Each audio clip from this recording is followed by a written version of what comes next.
Dans la mondialisation, on parle d'économie, de finance, on parle de matières premières et on parle aussi du social. Il y a besoin d'une régulation sociale de la mondialisation.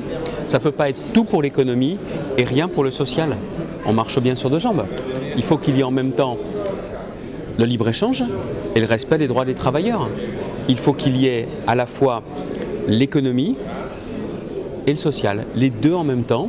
Et je pense qu'après la réunion de l'an dernier à Washington, cette réunion des ministres du Travail et de l'Emploi à Paris, dans le cadre du G20, va nous permettre de franchir un vrai pas en avant sur l'emploi, sur la protection sociale, sur le respect des droits, sur la cohérence entre les politiques économiques et notamment sociales.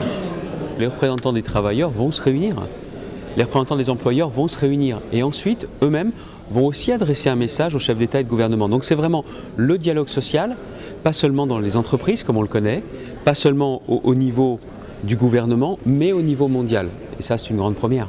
Le G20, c'est à la fois 2/3 de la population mondiale, c'est 85% du PIB, de la richesse mondiale, et c'est une instance qui est suffisamment représentative, qui a donc de la légitimité, mais qui a aussi l'agilité pour avoir un rôle d'impulsion. Le G20 n'est pas en concurrence avec l'ONU, n'est pas en concurrence avec l'Organisation internationale du travail, mais il y a un vrai rôle d'impulsion qui peut être donné. C'est une formule qui est quand même assez souple et qui permet, au-delà de la réunion des ministres du Travail et de l'Emploi, de prendre des initiatives, d'avoir de très nombreux contacts et aussi d'avoir réussi à placer au niveau mondial le dialogue social.